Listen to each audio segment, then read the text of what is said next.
back. We're down a man with Mark gone today. We got Dinn back from Mexico, and downtown's with us again. We're going to go through some therapy with each other over this Leafs team because over the weekend was fucking awful. So I want to hear your guys' initial thoughts to especially the game on Saturday. Hey, downtown, you go first because I'm going to start yelling. Game on Saturday, I was actually out with some friends and we were at a bar and there was a Penguins fan sitting on one side and there was a group of Leaf fans sitting on the left side of the bar. And whenever the Pens would score, the guy who clearly had a couple of drinks would yell out, "Leafs suck!" And then the Leaf fans on the left side of the bar kind of gave him back a little bit of stuff for like the first couple of goals. And then afterwards, it was just very, very quiet on the other side of the bar afterwards. I mean, what are you gonna fucking say? Yeah. Yeah, no, exactly. Like, you'd have to legit fight the guy. That would be the only way. You'd have to be like, dude, okay, let's do this. Or I have to fight you now. So complete pessimism?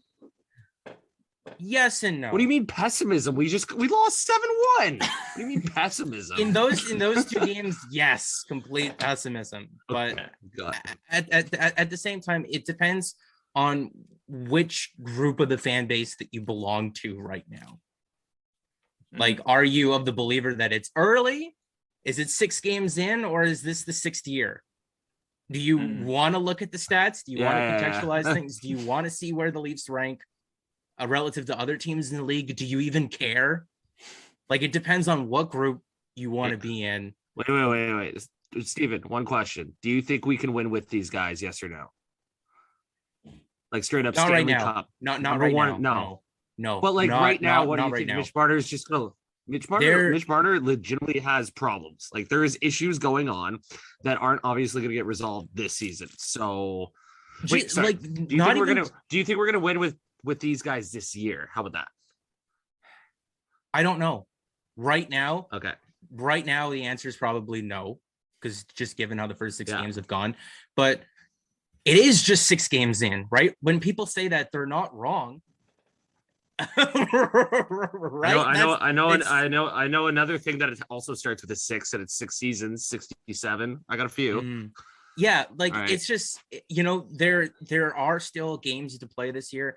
There still is time for them to learn and grow and develop as a group, and maybe they develop habits that lead to them being successful, or at least get back to a point to where everything isn't nuclear and we can start being objective about things. But the fan base right now is just mad and deservedly so. So what is it about this team?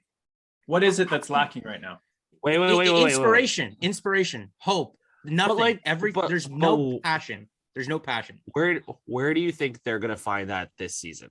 Because they didn't come together when John Tavares almost died. So I just don't know where this is coming from. It's got to come the way that the team is structured. It's got to come internally, and that'll make people barf. Because watching the last 5 seasons, there is no reason to believe that anything will be any different. But at the same time, the players that are on the team right now, they're young.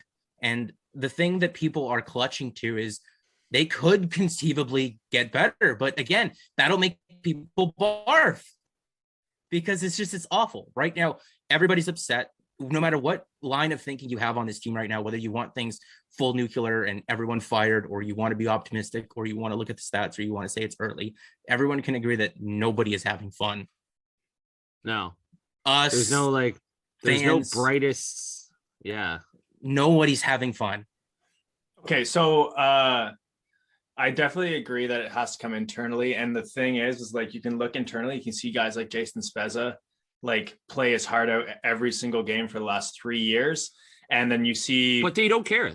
No, but that's the thing is like, you even have the veterans they don't care who are playing with their heart, but then everyone else isn't. Yeah, but like, it doesn't rub off. They don't care. They legitimately don't care. I think it would have to come from someone making $11 million. It's 25 years old. And it's not going to be Marner. It's not going to be Matthews. It's not going to be Tavares. Okay, why is it not going to be Matthews? I don't know. Have you seen how he acts? Like, I don't think anyone's jumping. I don't think he's going to take on this. Now, people say leadership role. Like, the guy doesn't say anything. The guy doesn't talk. The guy doesn't get anyone fired up. Like, I just think there's just nothing there, right? And that's besides the point. Any So, hope we do you think ever had of Matthews having gonna- Martyr on the podcast is gone with you, Oh Tim. yeah. Video gonna say? automatically But demonetized on YouTube. Wait. Yeah. Yeah. But like, okay, I don't want to laterally step too much here either. But like, do you think Martyr's allowed to have the criticism he's having? Yeah, it's everything is fair game right now, right? Like among fans, like everyone has their own line of thinking and everyone wants to be right. Everyone's line of thinking is correct and they want to tell you that they're correct and how you should cheer for the team is how they cheer for the team. Some people want to be optimistic, some people want to be mad. I say do whatever you feel is right. You want to blame one player more than the other, that's how you feel right now. Right. So here's what's interesting is because before this season, everyone was saying, like, including like the Steve Dangles of the world was saying, like, regular season doesn't matter. Talk to me in the playoffs. And then it's now we're in the regular season and everyone's freaking out and they're like, oh, the regular season matters. It's 6 games in. So I'm a bit more on the optimistic take where it's just like our goals above expected. And we can get into why that stat is so warped that we're last in the league by a mile and by 3 of our $11 million players. I have to jump in. I'm sorry. The 6-game fucking regular season thing, it's because, did you watch that All or Nothing thing with the Leafs? Mm-hmm. Keefe called it out 6 games into the season. He said, this isn't a playoff team. You're not going to play like this. Like, there's something wrong. This isn't going to work in the playoffs. He called it out 6 games in. So now that's what I'm thinking. Now I'm fucking thinking like that, right? Like, if Keefe knew that early in the season last year, then why would he know it this early in the season this year, right? If I still objectively see the exact same thing you did see at the beginning of last season, actually probably even worse now. So there's something there that hasn't changed. Keith picked up on it right away and it hasn't changed yet. So that's why I think it's like, fuck, right? Like you see that, yeah, sure, talk to me in the playoffs, but like if Keith knew that this was similar to the playoff, or like at least he can see what playoff play looks like in the regular season, why wouldn't it be able to now? And if I had any sort of coaching eye, I never fucking played hockey, but like if I have any sort of coaching eye, I would say this is not good for playoff hockey. Do you have thoughts on that? I mean, they obviously know what the problem is, and that's half of it, right? Knowing what the problem is, being able to identify it, that's half. And then the other half is fixing it. But fixing it entails bringing in different personnel, and the way that the team is structured right now, they can't do that. They're very limited. They're very restricted in doing so. And that's because of the contracts that they have on this team. But when you look at when those contracts were signed, they were signing those contracts with the understanding that the salary cap was going to go from $81.5 million to $84 million last season, and then $88.2 million this season, and then even higher with TV rights the season afterwards. And they didn't even know they were going to have these TV rights. These TV rights are better than what they thought they were going to have. Right. And that was the plan, right? And I think everybody understands that. But once the plan changed, when we were living in a world where the salary cap was going to stay flat, they had just spent all this time, all these resources, all this effort in getting all of these guys signed. So whether you looked at the team after it was, known that it was going to be a flat cap and said, that's not going to work, I think everybody knew that wasn't going to work. But I think that you have to at least roll the dice on your young superstars and give them a chance to prove that wrong. Because it is conceivable that a 24-year-old Mitch Marner, a 24-year-old Austin Matthews, I mean, the guy that won the Rocket Richard Trophy, could have improved and learned and got it done in the playoffs. The same with Mitch. Injuries aside, whatever. They could have learned and they could have gotten better. They're really, really talented. They're really, really good. And they've won, right? These guys are losers right now, but they were winners at one point in their professional careers. It's just they rolled the dice on it once. They rolled the dice on it again. And I respect that and I understand that because they put all that time and effort into getting those contracts on the books. They tried new things. It didn't work. They know the problem. They can't fix it because of the way that the team is structured right now with all that salary up top heavy. They rolled the dice on it again this year, and I think you can legitimately criticize that. It objectively is wrong through 6 games because the problems are still evident from the last 5 years. My question. So I kind of thought about that winner thing too when I was like, is it the same? Obviously, it's very similar. Is it the same if you win the Memorial Cup or something like that? Because initially my thought was, is Keefe won Memorial Calder Cup for sure, and then I don't know if he won a Memorial Cup and Sue, whatever. But I think it kind of changes every time you level up. I think he's not a winner in the NHL yet, and people can go on and on about how he's like the fastest to 100 wins. I don't care. It doesn't mean anything to me. But like, is he a winner technically if he hasn't done anything in the NHL? Do you think that next tier ends up like kind of resetting that in a way? Because like you wouldn't call Joe Thornton a winner. He was won gold medals and stuff, but I still wouldn't call him a winner. I don't know, because hockey's such a team sport. So I wouldn't pin the failures of each individual team that Joe Thornton has been on solely on him. I know he's the main guy, and we're not talking about Joe here. We're talking about Sheldon. Mm-hmm. Him understanding the problem, he only can work with what he has, right? Yeah. He can't just pull players and make guys something that they're not. I mean, Nick Ritchie through 6 games so far has been absolutely ripped apart by Leaf fans because he's not a top 6 forward, but he's never been one once in his career so far. He was successful, and Boston got a lot of value out of him, playing him in an offensively sheltered role in their bottom 6 and feeding him power play time. There's nothing wrong with being that, right? At $2.5 million. At $2.5 million, maybe it's a little bit hard to swallow on this team. No. I'm saying that on this team, I'm saying $2.5 million. What the fuck do you expect? Yeah, right? Yeah, no, exactly. You can't make guys something that they're not. So I don't know how much I want to blame Sheldon because he obviously knows what the problem is. Yeah, they can't fix it. Can I jump in here? Sheldon Keefe, like we all saw his speech that he gave in game 6 in between the third period and the overtime period. And then they came out and they outshot the Habs something stupid and they were all over him. Yeah. And it was a stupid Dermott giveaway. So to say that Keefe isn't necessarily a winner, I think that kind of leadership from a coaching position, it was just one of those things where like, I don't think there's any question that kind of fire that he has as a coach fired them up for that period. It just didn't go the way that they wanted.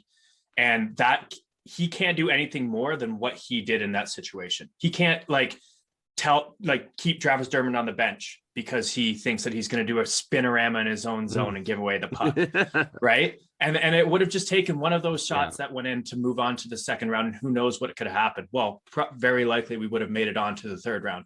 Right. But I think that it's very premature to say that, like, we don't know if Sheldon Keefe is a winner. I think that the coaching position, in my opinion, is perfectly fine. The only thing that I question so far is why Marner and Matthews haven't been split up. I have Nylander has been playing the lights out. He seems to be he's throwing checks. Like he just seems like he's matured so much from even last year to this year. Put him on a line with Matthews. Put Marner on the third. I don't care what you do with him. But when Babcock put him on the fourth line, then he proved himself, came back up. That was like the start of his ascendance into being a superstar. So maybe it's just one of those things where you just have to take off the pressure. And I don't know how he works as an individual, but mindset is so important. And he seems like he's so down on himself for good reason, but that's obviously not working. The mindset he has right now is not working. You have to switch something up with him. So for first thing, I think Keefe is a winner. So that's one. But two, you talking about Nylander. I think if Matthews and Marner and maybe some other people too could have that, wow, I can't believe so many, like, to say this right now, like to have the maturity level that Nylander has, like the way he's playing, then I would have more belief. And like, I'm sure 4 years ago, you know, we've talked about how, like, as much as Nylander gets hate, like he does float sometimes, he does do nothing sometimes. Haven't seen that at all this year. And I know like Matthews and Marner's problems aren't floating, but I'm sure they're umbrellaed under that same, like, not caring or not playing 100% at all times. So, I mean, if Marner and Matthews, it's so funny because Stephen was saying, like, it's not just one guy. It's not just Joe Thornton. Problem is, Mitch Marner and Matthews make $22.5 million, and that's what, fucking 28% of the cap. So it is kind of just those two guys. So if those two guys could have that jump like Nylander, which is hilarious to say, that would be something that would make me believe. But I just don't know if it's there. I just think they don't give a fuck, man. At the end of the day, Mitch Marner makes $250,000 a game. Like Canadian dollars. Like it's like $250,000 a game. Like the thing is, like, he cares, but like, why am I fucking on a podcast right now yelling about it while he's not caring? Right? This podcast is gonna be more than his ice time on both games combined, and I care more. I'm fucking doing a podcast. Right? Like that's what I mean. It's a really weird disconnect right now, and Chris Johnston pointed it out in a tweet last night, that the on ice product right now the Maple Leafs are icing, and the fan base, it is so, like, Mitch Marner, the video of him giving his post-game interview from yesterday, the last time I looked at it, had like 150 likes and like 500 dislikes. Like, everybody is so obviously upset. And like the one thing that really like hits me is that when you're watching this team, does this team inspire you at all? No. Does this team it makes me want to fucking like stop working as hard at my job. You know what I mean? More bathroom breaks. Maybe pick up smoking. Give you hope? Have cigarette breaks. Right? No, God, no. No. Like, fuck. Does this team make you love the Toronto Maple Leafs? I want to smoke cigarettes for a different reason, actually, because I have to watch this fucking team. Okay. A pack of Pall Malls. Is there passion there? Yeah. No. New York Rangers game. No. I know you didn't get to watch it because your internet was lagging, Dinn, Yeah. so shut up. The New York Rangers game, did you watch it? Downtown? Yes, I did. Okay. That was the best that I have seen the Leafs play in a long time. We just did not put the puck in the net. Keith made a good point that, like, we didn't have bodies in front of that. Matthews played amazing that game. Every Kerfoot played amazing. I haven't noticed him one single game other than that. But that game gave me hope, because that's what's so frustrating about this team, is because that's what we know that they can play like. And the New York Rangers have done well to start off the season, and we owned them for entire 60 minutes. Right? So that gives me hope. After that game, I was like, I think this team's different. But then the weekend happened. Yeah. Well, no, dude, 100%. Like, I think they can be if they're playing at their absolute best, I consider them like top 3, top 5 team in the league, 100%. Because if you have the best players in the league playing at their best, you're fucked. Doesn't matter, right? Connor McDavid decides to have the best game of his life, you're done. You're fucked, right? We have 4 guys. I'm going to call it 4 guys that can legitimately do that. You're fucked, right? But like, do you think all 4 of them are going to have really good games at the same time? Because I don't. I don't even think 3 of them can. Right. So that's a problem, right? If all 4 of them do, you're screwed, right? Name a better top 4, like at their best. Right? See, but the problem with that is that 4 guys, not top 4. The problem with that, over the last 5 years, can anyone really remember a stretch? No. Where Matthews and Marner and Tavares and Nylander, or Matthews and Nylander, Tavares, Marner were both firing at the same time? Nope. There's so much untapped potential. It's because think about how much so fun frustrating. It'd be so fun to watch that. You know it would, right? Because they'd be on the ice for 2/3 of the time, maybe even more, right? And the problem is, like, this team should be like, how many power plays do we get a game on average? 2.5 or something? I don't know, 3, whatever it is. Well, we should be scoring 1 fucking 2 power play goals basically a game. We should be, realistically. I don't fucking know, but like, that should be where a lot of the fun comes from as well. But Mitch Marner hasn't scored a power play goal in 672 days. So yeah, just had to throw that stat in there. My thoughts. So the power play so far into the season, I last year I would have said put all the best 5 players on the ice at the same time. Tavares in front of the net isn't working. Like, I thought there was a reason that we had Simmons and Richie, right? And like, you're putting a guy like Tavares sure, he can be Tip Varus or whatever pun you want to throw on it, but like it's not working right now. And you're playing for the most part a 45-second second power play unit. And I don't put Marner there, like put Tavares in Marner's spot or put him on the high slot again, put Nylander on the other side and put a Richie or Simmons in front of the net and cause a goalie not to be able to see shots. Because right now, whenever Matthews has a puck, there's a clear lane, which it's just him and the goalie. And like, granted, he'll put that in like more than any other player in the NHL, but why not make it harder for him? Yeah. You guys want to know why I'm laughing right now? Because we suck. No, I just pulled up some stats. You guys want to hear some stats? Yeah. No, you're on the power play. On the power play. Sunday night. You want to know how big of a joke this has been so far? Guess where the Toronto Maple Leafs rank in the league in terms of scoring chances for on the power play per 60. Guess where they rank? Oh, guess where they rank? Brutal. We'd be brutal. Guess where they rank? First. No. Yeah. First. I knew they'd be high. No, wait, no. Oh, sorry. I knew you were gonna say I knew first. That's what I kind of meant. Because we take so fucking long to find a scoring chance and then we still fuck it up. I'd rather 5 shitty shots than one good one. Hold on a second. They're not only first in the NHL in scoring chances per 60 on the power play. They're first in the league by 14 scoring chances per 60 on the power play.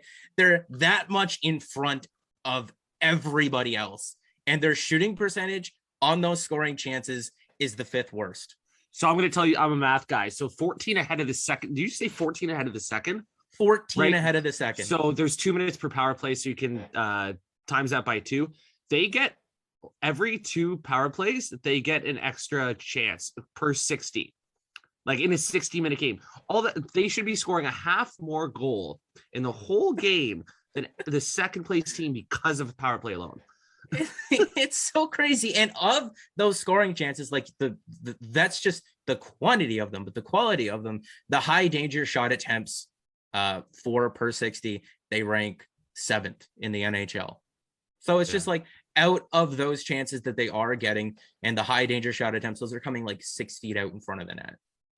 And those scoring chances are coming between the dots, basically. The Leafs play like a team that stat would be biased for. Now, I know there's like weighted averages and stuff to try and find like a midline of it, but like, do the Leafs not seem like a team that would exploit that stat the way they play? I don't know, because every shot that comes from that area on the ice, no matter if there's a guy standing in front of the net, screening the goalie or not, has a certain percentage of going in. Right. And then they get the rebound, the second, the third chances and stuff like that. And obviously the percentage. Wait, there you go. Second, third chances. When the fuck do we do that?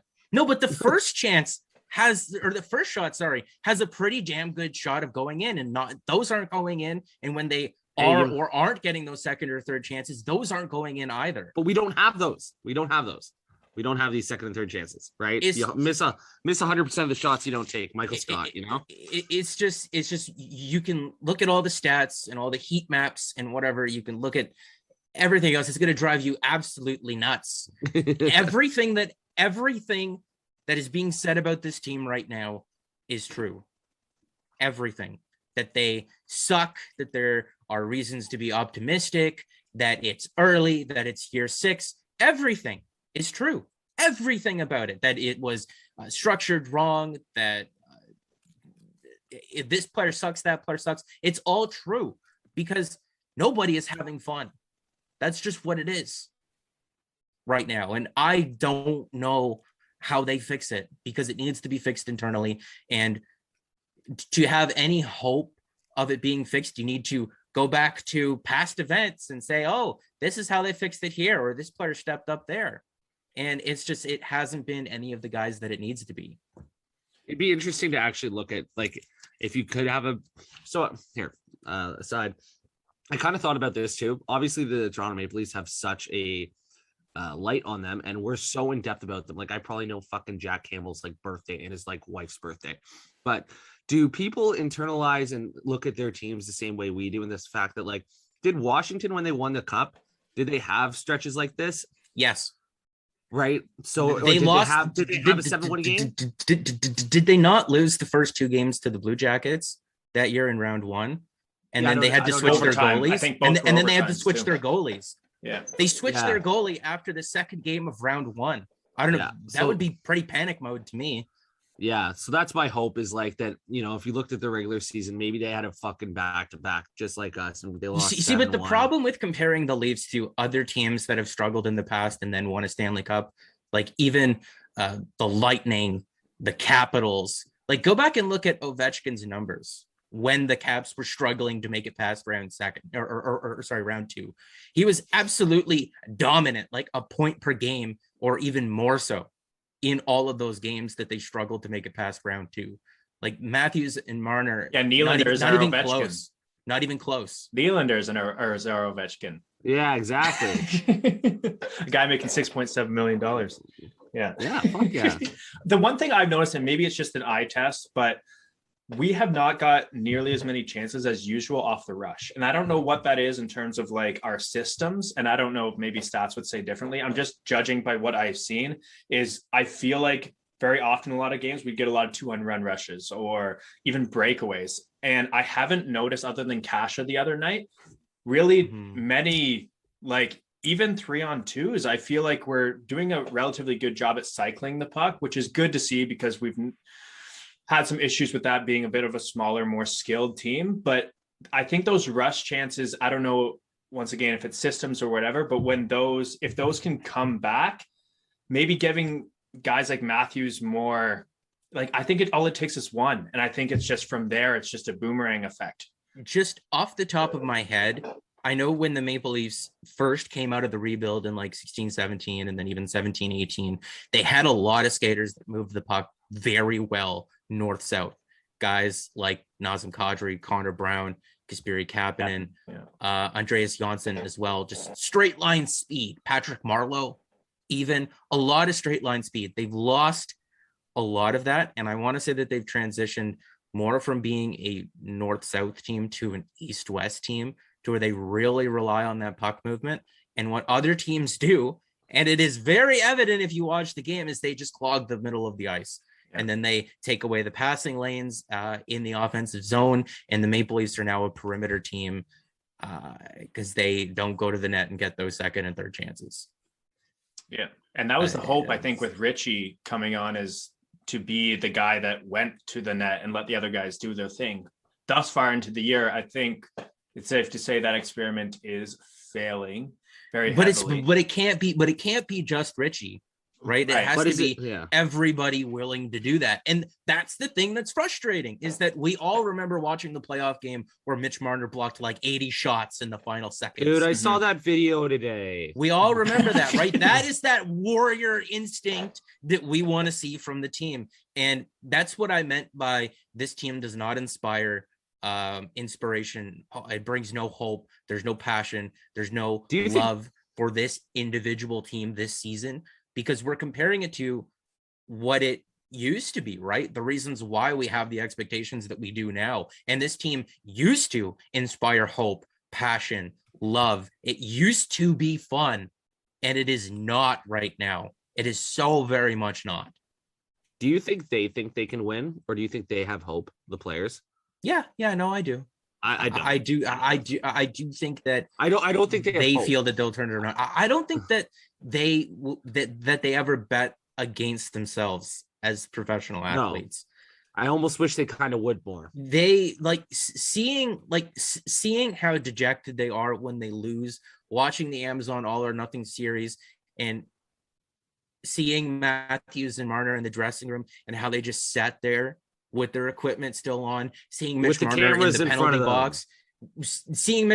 the penalty box, seeing Matthews hunched over the bench after that Rangers game. They clearly do care and they clearly do know the issues. They just haven't been able to be part of the solution so far. I don't know if that's where I want my assistant.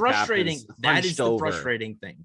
And, like everyone barfs whenever you mention Mike Babcock, but that is something that he talked about. Just body language when you're out there. If you get scored against, body language. If you score, body language. When you're in the box, body language. Like, like Wayne Simmons in the first game last year against Montreal when the team was down like 3-1 or something like that. He has that fight with, I think, Ben Sherratt. Yeah. And he wins that fight and he looks over at the bench and he gets them all fired up. That is body language. He inspired through that. Does Mitch Marner crying in the box inspire you? No. That's the problem. Or but even him Matthews and Marner being blocking, hunched over. Him blocking 80 shots in the final minute does. That fires me up. Taking $11 million and just getting pucks fired at your fucking leg. See, that fires me up. There is so it's an there. extreme disconnect and burnout right now. I think between the players and the fan base and the players, and we're not the problem. We think that they're the problem. It's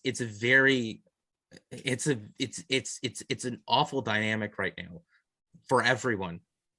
Mm-hmm. I watched a YouTube video with Mitch Marner and they were talking about like who is this on the team, like who's got the worst taste in music.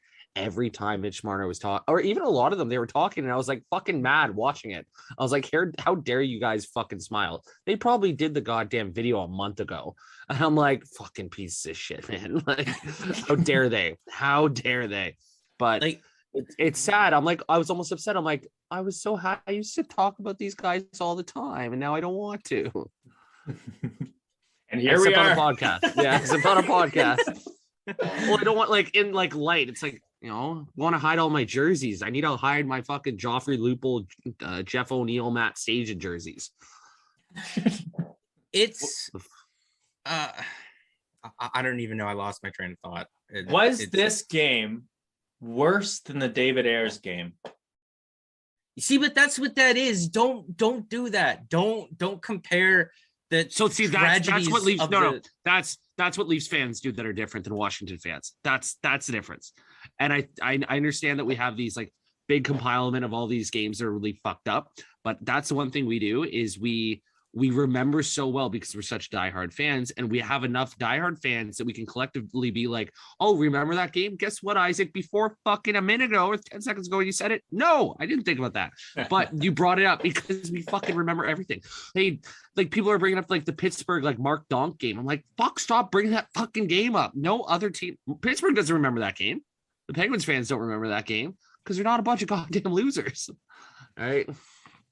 It is conceivable that the team will eventually get a little bit better luck than what they're having right now. They will score some goals. They will win some games. And I think we will be at a point to where we can say they're doing this well and they're not doing this well. And then we can objectively talk about this team. But right now, and that's why I think it's so important to go game to game with this team. I know everyone wants to look big picture, but I don't think that that's something that you could do right now with the Toronto Maple Leafs. It needs to go game to game. Friday sucked. Saturday sucked even more. When do they play next? I don't care. Monday. Yeah, dude, I'm gonna watch. I think it's against Frederik Andersen too. Yeah, that man. Please score 4 or 5 goals in that game. Yeah, please. Why the fuck do every game? Wait. Fuck this. I'm looking. One sec. Fuck this. I hate this. Every single game there is this. Every single game there is this narrative. Every single game there is this narrative where the bar is so epically low and they trip over it every single time. So we have the Blackhawks. We're gonna get a bunch of sexual offenders to just beat the shit out of us. That's gonna happen. Red Wings. I don't know. They're shit. We're gonna lose. Golden Knights. We're gonna go. Oh, they're gonna come into our barn. They're gonna play fucking blackjack all night. They're not. The Vegas Golden Knights are gonna stay up all night doing fucking all the drugs they can, and they're still gonna wipe the floor with us. See, but okay. But Lightning, Bruins. Maybe you're going off the rails a little bit. Well, yeah, just a little bit. But your reaction to what is happening on the ice right now is completely valid. Because I understand Thank you, Stephen. It is valid. It is valid. The anger that you feel inside of you right now is valid. All right. And if you want to be optimistic, that is valid too. And you owe downtown $120 for the hour for this therapy session. Yeah, Jesus Christ, buddy. Your feelings are valid. I don't have health insurance. Fuck. Okay, here's the thing. I think now, buddy. I don't got the money. I think that we are opposite sides of the Leaf spectrum, and I think downtown you're kind of right smack in the middle. So me, I am still completely optimistic. I turned off the game on Saturday, and I was just like, I was laughing. Same thing with you downtown when you were telling us. I was just like, well, we suck this game. But that's what you have to do. I know. I didn't add the comma in mine. Yeah. So our team is the lowest in the league by a far margin in goals above expected, and that is the Matthews, Marner, and Tavares as well. That has to change at some Everybody point. just collectively barfed when you said that. Yeah. that will change, and I have no doubt within the next we're going to go on a 4-game winning streak. The other thing to think about too is we're still 2-3-1 after having the league's worst goals against of expected by far, and we've still won 2 games and lost in overtime in a game that we definitely should have won. Yeah, that one we should have won. Right? That's without Matthews for 3 games. That's with some new players. That's with Mrazek getting hurt and Hutchinson having to come in. You can easily make excuses for this team, but I don't think that they deserve it. And if they do go on a 4-game win streak, all the things that are being said about them right now will still be true. It'll be true. It'll still be true. But I think that's the thing that sticks out. When I look at comments on Leafs, even if they win, there will be comments saying, "Oh, well, we're not going to win." It's always just negative. And I think that based on what I learn about mindset and apply in my own life, how important that is. And obviously fan base, we fund their checks, right? Yeah. So we're technically their bosses. I have a fucking Jeff O'Neill jersey. Right. You have a Matt Stajan jersey. And a Joffrey Lupul. So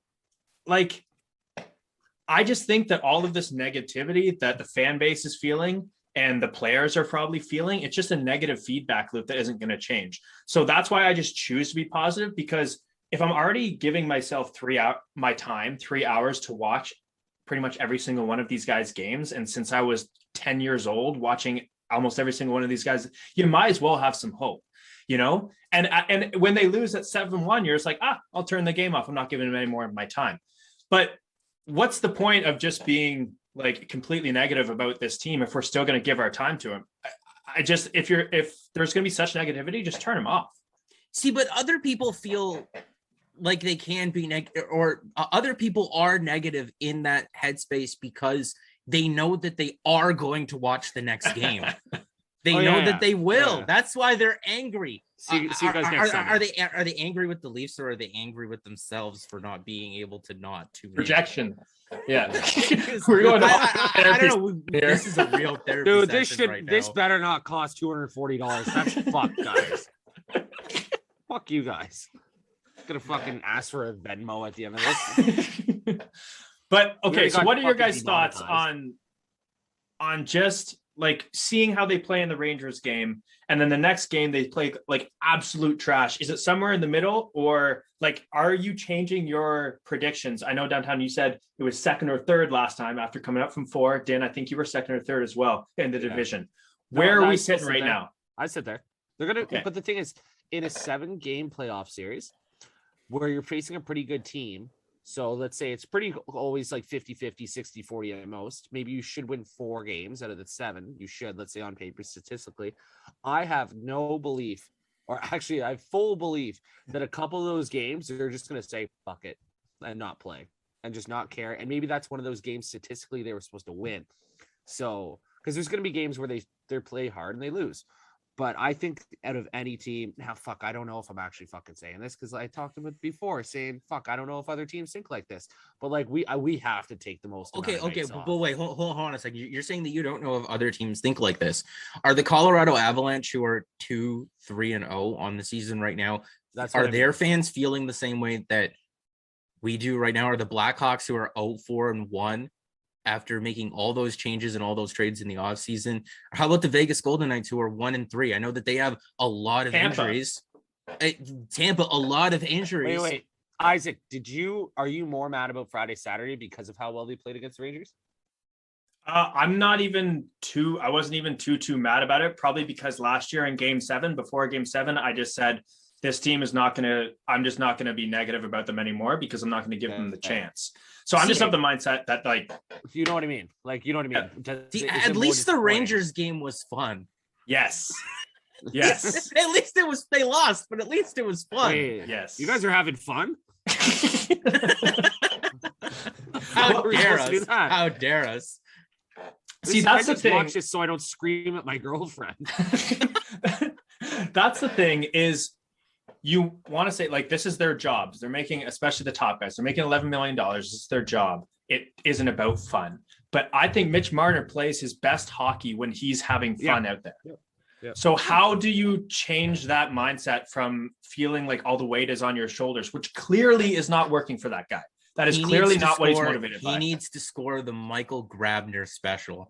He needs to just have one go off his ass and in the back of the net. Yeah, no, legit. Everyone will have a good laugh, and Mitch can start maybe being Mitch again, and we can relax a little bit. Because the only reason why we're being so hard on him right now is because when he signed that contract, what we're saying about him right now, those were our deepest, darkest fears. And they were sitting in the back of our minds, and now they're creeping forward because he just hasn't lived up to it yet. Right? I'm not saying that he will not. I'm just saying that he hasn't yet. Mm-hmm. How many years does he even have left of that thing? Like, we're halfway through, aren't we? This is the 4th, isn't it? 3 more years after this one.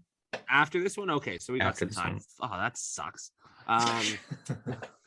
But like, I think the thing is, for them, it's not even about winning anymore, right? Because they know from last year with Keefe, when they won, he's still basically like, it's not good enough. You have to win, not a certain way, but he understands that like this team will accidentally get wins because of how good they are. Look, for 2-3-1, right? So I was either in the middle of the 17-18 season or the middle of the 18-19 season. They played dump and chase hockey for like 2 months, and it was the most boring, frustrating thing ever. But that was a point in time where I think Babcock was trying to see, like, I don't like the guy. I don't like the guy, but it's hard to give him credit for certain things because I don't like the guy. But at the same time, he made them play dump and chase boring hockey because it was different than what they were used to. And if they could have became versatile, if they could learn to win multiple different ways, then that was going to help them in the playoffs. And that was the side of their game that they needed to develop. They already knew that they were going to finish 3rd in the division. So they decided to frig around and try some new shit for a while. And it was boring and it was awful and everyone hated it, but it was probably good for them. Yeah, I mean, look at the Habs in the playoffs last year. Boring hockey, but they made it to the Stanley Cup Finals. And what would we rather? The Habs, it's just, even watching that series, every single time they scored, it was because of something that you did. They scored so many goals off the rush, off of turnovers, because their forwards are fast and they have good sticks. And it was so frustrating playing them. And I'm sure everyone else who played them felt that same way because they never attacked you. Mm-hmm. They just let you come to them. And then they said, swipe. And they went the other way and they scored. Mm-hmm. That's definitely one way to play. I don't know if that's the way that I want the Leafs to play. No, I think that they're more talented than that. No, but here's the thing. It's like, as you said, versatility. It's good to know different styles and be able to turn them on. If you have a 3-goal lead, God bless, let's please never have a 3-goal lead in the playoffs game. Just keep it at 2. But you want to know how to play that style of hockey, right? You want the coach to say, okay, we're going to go 1-1-2-2. Like you want to, and then they know how to play that. It's not foreign to them, right? And I think that's the thing where we're just, because we're not scoring right now, I think our systems are going a little bit out to the wind. And because everyone's so concerned about like, oh, I need to score, that they're maybe not thinking about the most like smart hockey. And that was very evident in last game. Yeah. Mm-hmm. I also did some math when I was watching the game last time. And then this is a little bit of a side. Tavares is supposed to get you 35 goals Nylander's supposed to get you what, 30, 35 goals. Marner's supposed to get you, let's say 70 or 30. So that's 100 goals between them. And let's say Matthews does 60. So that's 160 goals. You divide that by that's 80 games. They need to be scoring 2 goals every game, right? Between them 4, they have to score 2 goals every game. And if they don't, we lose, right? We're going to lose. Those guys have to get 2 goals. See, but that's also part of the frustration because guys not named Matthews, Marner, and Tavares have been great this season. Mm-hmm. Yeah, because they only need to get 1. The rest of the team, Spezza, Kasha, Kampf, Engvall even have been great. Bunting has been great. Simmons has 3 points in 6 games. Yeah, he's taken some dumb penalties, and I watch those offensive zone penalties, and I want to rip and I just want to whip the remote right through the TV. Imagine being like, this is going so well. Watch me go to the box. Yeah, like it's just watch this shit cross check. Like in Rasmus Sandin and Travis Dermott. See, this is the part of the podcast where we say nice things about the team. Mm-hmm. Rasmus Sandin and Travis Dermott this year. Guess where they rank as a pairing among defensemen in the NHL, minimum 50 minutes played in terms of the expected goals. And I'm not paying you. First in the league. First in the league in terms of the expected therapist goals. Is sitting here laughing at me. They've been so unbelievably great. Travis Dermott does the thing where he slides on his belly and breaks up the 2-on-1. Rasmus Sandin is breaking the puck out of his own zone with command. Like he's a force. Mm-hmm. Right? There are things, if you look very closely and gloss over all the other stuff that we talked about, to like about this team. Yep. And which is what makes it so hard. Yeah, and I mean, like Dermott's taken more of a stay-at-home role, knowing that he's playing with Sandin as a puck-moving defenseman. They're both amazing at gap control, which is like, because they're both not the best when the other team's in the cycle and inside of the zone, they're amazing gap control is causing. Rasmus Sandin took getting pushed out of the way from protecting his own net last year in that series against Montreal. He took getting pushed around in that series personally, and he is back with a vendetta this year. And I think that is inspiring. Mm-hmm. Yeah. But like Rasmus Sandin inspiring you isn't going to win you games, or Travis Dermott, right? Like, no, it still needs to be the top. It needs to be the top 4. It's annoying, right? Because they're not good enough to even play at their ceiling. Change the tide of the game if the other 4 aren't doing anything. And like, even by the stats that I was giving you, like the goal stats, 2 of them are allowed to take, like, not score a night. 2 of them can choose. Or if Matthews wants to score 2 goals, then there you go. You guys can fuck off. But like, if those guys, and we always say like, if those guys aren't doing it, but like, no. Like every game, like they have to do it. And if they don't, it doesn't matter. We lose. Downtown, do you have those stats up for like all the defensive pairings in the league? Yeah, sure. Where does Muzzin Hall rank? Okay, so on the league overall, this is horrible podcasting because I'm just searching for it. They are right next to Riley Brody, and they are someone talk about something else while I count. Okay, well, the longer he counts, the worse it's gonna be. So I don't know how long. Yeah, and I have to pay more. I have to pay you guys more for this fucking scale. 21st in the league in terms of expected goals. I thought it would be worse. Okay, yeah, honestly, that's not terrible, right? The numbers shocked me too, but do we care about the numbers? Do we want to care about the numbers? Are our feelings hurt enough? I think for like those guys, those middle tier guys or lower tier guys that care about the numbers, it's Matthews, Marner, Nylander, Tavares. That like, it's just goals across. Like, I know there's a lot of people on Twitter. There's a few specifically that you guys will probably know based on me saying this that are like, well, eventually they're gonna go in. You know what? For everyone else other than those 4, I totally will listen to that shit. But it literally doesn't matter. Like, oh, they're expected goals. Well, then why didn't it go in? Like, is everyone having these conversations, or is everyone having these conversations about expected goals not going in? Because I think that's one thing that is very much just a Leafs thing. I think everybody talks about the shots that go off the post, or the passes that are just not handled perfectly. And that's not luck though. That's skill. That's it not going in, because if you could say it's 1 inch in, it goes in, but 1 inch out, it misses completely. So like it's not really, that's not really how it works. I'm gonna have a take here that is probably stupid, but Hosang has looked relatively good in the AHL so far. And that guy, when he was playing in the preseason, looked like he gave a fuck. He knows his career is on the line. Yeah, I would love to bring a guy like that up, put him on a first line, and like let the people who are desperate for their careers play in those top minutes. You know, the people who like are, because Marner Matthews, they know that they're going to be paid millions of dollars no matter what. Have people who know that they need to perform to even stay in this league up there. Richie, I just don't think is going to work in a first line role with those two guys. He's not fast enough. He's never done it in his career. You're paying him but that's not an excuse to keep someone up there that's not working. Kerfoot has looked, I haven't, other than that Rangers game where he looked amazing, I haven't noticed him for $3.5 million. I would even say that guy's a tradable asset at this point, and that might be a wake-up call if you do something like that. Is Kerfoot really a wake-up call? I think he's on the line there because he's a borderline top 6.